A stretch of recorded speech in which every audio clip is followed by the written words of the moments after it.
మీ వయసు 26 సంవత్సరాలా? మీరు term policy కట్టే ప్లాన్‌లో ఉన్నారా? అయితే ఈ అవకాశాన్ని అస్సలు మిస్ అవ్వకండి. సాధారణంగా టెర్మ్ పాలిసీ అంటే కేవలం బీమా రక్షణ మాత్రమే ఉంటుంది. రిటర్న్స్ ఉండవు. కానీ ఈ ఆల్ ఇన్ వన్ పాలిసీ గురించి తెలుసుకున్నారంటే బీమా రక్షణతో పాటు సేవింగ్స్ మరియు లైఫ్ లాంగ్ ఇన్కమ్ సెక్యూరిటీ కూడా లభిస్తుంది. ఈ పాలిసీ ఏంటనుకుంటున్నారా? కేవలం సంవత్సరానికి 80,800 చొప్పున ప్రీమియం చెల్లిస్తే అలా 15 సంవత్సరాలు చెల్లించారంటే 16వ సంవత్సరం నుంచే మీకు రిటర్న్స్ వస్తాయి. ప్రతి సంవత్సరం 80,000 రూపాయల చొప్పున జీవితాంతం రిటర్న్స్ వచ్చే అద్భుతమైన పాలసీ.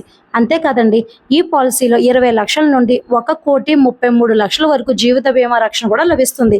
అంటే మీ కుటుంబానికి భద్రతతో పాటు భవిష్యత్ ఆదాయం రెండు ఒకే పాలసీలో లభిస్తుంది. ఈ ప్లాన్ గురించి పూర్తి వివరాలు తెలుసుకోవాలంటే ఇప్పుడే స్క్రీన్ మీద కనిపిస్తున్న నెంబర్కి కాంటాక్ట్ అవ్వండి. నన్ను సంప్రదించవలసిన సమయంలో ఉదయం 10 గంటల నుండి సాయంత్రం 6 గంటల వరకు మాత్రమే. మరి ఇంకెందుకంటే ఆలస్యం, ఇప్పుడే స్క్రీన్ మీద కనిపిస్తున్న నెంబర్కి వాట్సాప్లో మెసేజ్ చేయండి. నమస్తే.